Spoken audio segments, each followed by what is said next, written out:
트러블 상황에 디바이스 기기를 써도 되는지에 대한 궁금증을 많이 올리셨더라고요. 트러블 피부는 이제 피부 장벽이 무너진 상태이기 때문에 기기를 잘못 쓰게 되면 염증이 퍼지거나 회복이 더 늦어질 수 있습니다.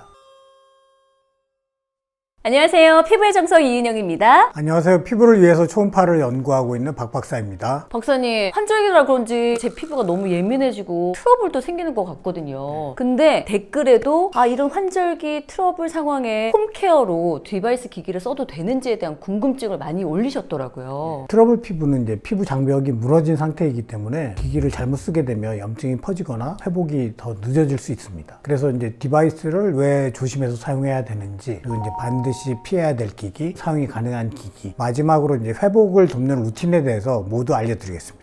근데 박사님, 많은 분들이 기기는 무조건 자극이다, 쓰면 안 된다, 이런 얘기를 하거든요. 뷰티 디바이스 같은 경우는 피부에 에너지를 가하고 그 에너지가 피부를 위해서 일을 하는 거거든요. 네. 사실 자극이라기보다는 어떤 종류의 에너지를 피부에 주는가, 그렇게 분류를 하면 좀 더 좋을 것 같고요. 크게 분류를 하면 전기 에너지를 바로 피부에 주는 경우가 있어요. 네. RF나 EMS, EP, 미세전류, 갈바닉 이런 것들이 전기 에너지를 주는 거고요. 그 다음에 빛 에너지를 이용하는 게 레이저나 LED 같은 경우, 그 다음에 이제 기계적 에너지가 있는데 두 가지로 분류를 할 수가 있습니다. MTS처럼 강한 기계적 자극으로 피부에 어떤 미세한 구멍을 낸다든지 그런 게 있고, 교차 초음파 기기 같은 경우는 눈에는 보이지 않는 아주 미세한 진동으로 피부를 이렇게 떨어주거든요. 사람은 실제로 느끼진 못하는데 세포는 느낄 수 있는 거죠. 그래서 아주 미세한 그 마사지 효과가 나는 거죠. 트러블이 있다고 하면 교차 초음파처럼 아주 미세한 기계적 진동을 주는 경우에는 큰 자극 없이 쓰실 수가 있는 거죠. 그래서 직접적으로 열을 주거나 전기 에너지를 주거나 하는 기기 같은 경우에는 트러블이 있을 때는 안 쓰시는 것이 좋고요. 건강한 피부에는 뭐 상관이 없습니다. 주로 이제 고주파나 피부에 어떤 롤러로 이렇게 롤링을 하는 경우, 피부를 흡입해서 또 다른 형태의 자극을 주는 경우, 이런 경우는 염증을 더 키우거나 자극이 반복될 수 있습니다. 그래서 조심을 해주시는 게 좋고요. 그리고 이제 염증성 여드름이 생겼을 때 열이나 강한 압력으로 자극을 주게 되면 염증 부위가 퍼질 수 있거든요. 그러면 여드름 부위가 넓어지는 거죠. 그래서 그런 경우에도 그런 자극을 줄 수 있는 기기들을 사용을 금해 주셔야 되고요. 그리고 이제 자극이 계속 되다 보면 피부 장벽이 이제 얇아지고요. 피부 장벽이 얇아지면 각질이 들뜨거나 수분이 빠져나가거나, 또 심한 경우에는 진물이 생기거나 상처 부위에 상처가 이제 회복되면서 생기는 색소 침착이 있거든요. 그런 것들이 좀 문제가 될 수 있습니다. 그러면 2차 감염도 좀 걱정을 해야 할까요? 네, 그것도 좀 조심을 해주셔야 되고요. 브러쉬형이나 금속 팁이 있는 경우에, 그리고 흡입형 디바이스처럼 피부에 강하게 많은 면적을 접촉하게 되는 그런 경우에는 사용하신 후에 반드시 이제 알코올 솜이나 최소한 물티슈라도 이렇게 닦아주시는 게 좋아요. 그러니까 트러블 상황에서 걱정하시는 분들은 아예 쓰지 말까? 라고 하시는 분들도 계실 것 같아요. 예, 근데 모든 기기가 그런 건 아니고요. 피부 자극을 최소화한 기기는 사용이 가능한데, 그 중에 이제 교차 초음파 같은 경우는 피부에 인가하는 에너지 자체가 높지가 않거든요. 그렇기 때문에 자극 없이 사용이 가능합니다. 그럼 박사님, 이 기기를 써서 홈케어를 하기 전에 자기 피부 상태를 좀 점검할 필요가 있겠네요. 그렇죠. 트러블이 있거나 이제 예민한 피부일수록 자극을 줄이기 위해서 체크리스트를 참고하시면 좋을 것 같습니다.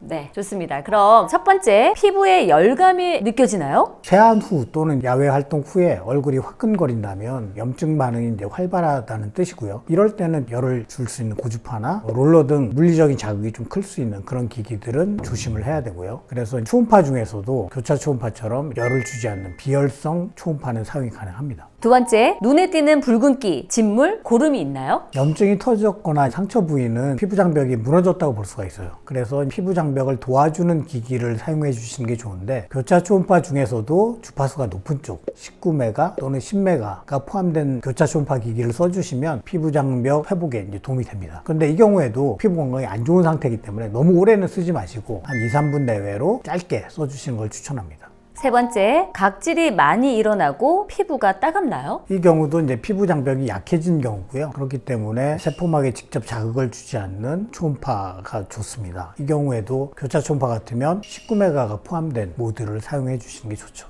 네 번째, 최근 피부과 시술이나 필링을 받으셨나요? 레이저나 필링을 받으신 후에는 진정을 시켜줘야 되고요. 피부과에서도 요즘은 레이저 또는 필링 후에 LDM이라고 하죠. 교차 초음파 기기로 진정을 해주는 프로그램을 이제 추천하기도 합니다. 그래서 피부과에서 레이저나 이제 필링을 받으셨거나 아니면 집에서 각질 제거를 하신 경우라도 교차 초음파 기기로 마무리를 해주시면 좋은데, 이 경우에는 3메가, 10메가 정도 포함된 모드를 사용해 주시면 좋습니다. 다섯 번째, 피부가 가렵거나 따끔거리나요? 이런 경우는 접촉성 피부염이나 알레르기 반응의 초기 신호일 수가 있는데, 이 경우도 피부 표면, 표피와 진피 상부에 어떤 에너지를 줄 수 있는 19메가, 10메가 정도 높은 주파수의 초음파가 포함된 기기를 사용해 주시면 좋아요. 그러니까 모든 디바이스를 다 무조건 안 할 필요는 없는 거네요. 예. 그러니까 한 번에 큰 자극을 주지 않는 디바이스는 사용이 가능한데요. 근데 지금 나와 있는 대부분의 디바이스들이 한 번에 높은 출력으로 많은 에너지를 주기 때문에 그런 경우는 조금 피부가 건강할 때 사용해 주시는 게 좋고요. 이렇게 트러블이 있을 때는 교차 초음파처럼 이제 자극이 작은 기기를 사용해 주시는 게 좋죠. 그럼 박사님, 트러블이 있을 때 좀 피해야 되는 홈케어 기기들이 분명히 있겠네요? 예. 첫 번째는 이제 고주파 기기고요. 피부 속에 열을 발생시켜서 이제 콜라겐을 생성하고 탄력에 좋은 영향을 주는 건데, 염증에는 조금 위험할 수가 있습니다. 그래서 이제 염증이 있는 경우에는 고주파 기기는 사용을 좀 삼가해 주시는 게 좋고요. 두 번째는 이제 롤러형 마사지기가 있는데요. 특히 이제 화농성 여드름이 있을 때 롤러형 마사지를 사용하게 되면 여드름에 강한 압력을 주기 때문에 염증이 퍼지면서 여드름 부위가 커지고 그게 회복되면서 여드름 부위가 색소 침착이 생길 수 있습니다. 저도 이제 그런 경험이 있습니다. 실험을 위해서 얼굴에 테스트를 하셨군요. 저는 매일 테스트합니다. 남의 얼굴에 할 수가 없기 때문에.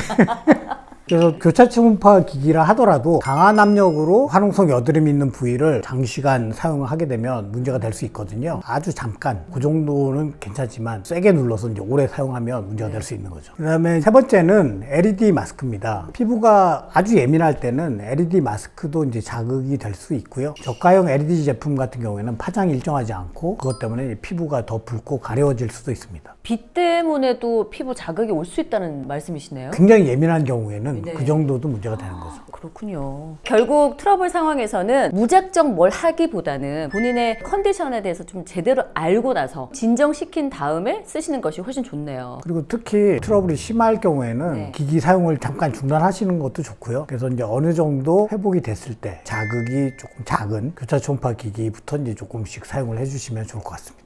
네, 박사님, 초음파 기기는 저자극인 것은 써도 된다라고 말씀을 해주셨잖아요. 예민한 피부에는 괜찮은 건가요? 네, 그렇습니다. 초음파는 사람이 느낄 수 없는 아주 미세한 진동을 피부에 전달하는 거거든요. 그래서 그 초음파 헤드를 보면 움직이는 걸 사람이 볼 수 없을 정도로 아주 미세하게 움직입니다. 거의 마이크로미터도 안 되는 변이를 움직이고요. 그렇기 때문에 직접적으로 이제 피부에 열을 발생시키거나 강한 물리적인 압력을 주거나 이런 게 아니기 때문에 충분히 사용이 가능하고요. 이러한 초음파가 사람은 못 느끼지만 혈액의 순환이라든지 세포 대사를 촉진에 아주 효과적입니다. 그러면 기기마다 사실 다 다르니까 이게 선택이 굉장히 중요하겠네요. 예, 그렇습니다. 쿼드세라 티탄 같은 경우에는 네. 1, 3, 10, 19메가가 포함되어 있는 스페셜 케어 모드가 있는데요. Q모드라고 하고요. 그 Q모드는 표피부터 진피, 피하지방, 근육층까지 고르게 에너지를 전달할 수가 있고요. 그리고 저희가 주파수의 배열을 바꿔놨습니다. 보통은 1, 3, 10, 19 이렇게 순서대로 주파수가 쭉 증가했다가 감소하는데 저희는 그렇게 하지 않고 1, 19, 30 이렇게 인접하는 주파수 간 차이를 많이 뒀거든요. 그렇게 되면 어떻게 되냐면 세포의 인터벌 운동인 거죠. 주파수를 차이를 많이 두면은 인터벌 운동을 강하게 시키는 거거든요. 그러다 보니까 결국에 세포에서 열충격 단백질이 좀 많이 생기고 그러다 보면 피부 재생 능력이 좋아지는 거죠. 그래서 저희가 이 모드를 특허를 출원을 했습니다. 그래서 실제 헤드 위에 물방울을 올려놓고 저속 카메라로 촬영을 해보면 1, 3, 10, 19의 그 순서로 이제 초음파를 발생시키는 거랑 네네. 1, 19, 30으로 발생시키는 거랑 이렇게 비교를 해보면 물이 훨씬 역동적으로 움직이는 걸 볼 수가 있어요. 사람 몸의 70% 이상이 물이잖아요. 그렇죠. 그래서 물을 같은 에너지로도 역동적으로 움직일 수 있다는 거는 결국은 세포가 일을 많이 하도록 만드는 거죠.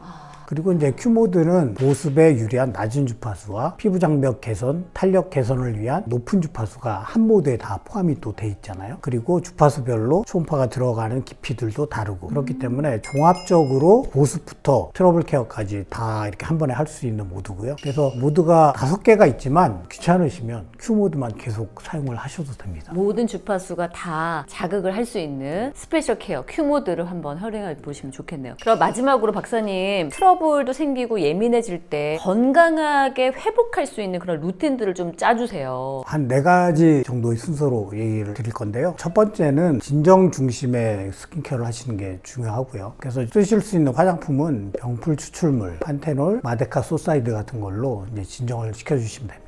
두 번째는 피부 장벽을 회복시키는데 이제 가장 중요한 거는 보습에 신경을 써주셔야 되고, 이때 도움이 되는 것들은 판테놀, 히알루론산 등이 있고요. 그리고 세 번째는 회복기에는 저자극 기기를 사용을 해주셔야 돼요. 자극이 큰 기기들은 회복기에는 절대 사용을 하지 마시고요. 그리고 마지막으로 기기를 사용하더라도 무리하지 마시고 처음에는 2분에서 3분 정도로 짧게, 그 다음에 조금씩 기기 사용 시간을 늘려주시면 됩니다. 네, 오늘 피부의 정석에서는 트러블 상황에서 홈케어하는 방법, 그 중에서도 기기 사용법에 대해서 자세히 한번 알아봤습니다. 트러블이 있으실 때는 자신의 피부 상태가 어떤지 먼저 확인을 하시고요. 그리고 너무 빨리 피부를 회복시켜야 되겠다 이렇게 조바심 내지 마시고 속도를 천천히 하면서 거기에 따른 이제 회복 루틴대로 사용을 해주시면 되겠습니다. 네, 오늘 정보가 유익하셨다면 좋아요, 댓글, 구독, 알림 설정 부탁드립니다. 네, 건강한 피부 만드세요, 여러분. 안녕.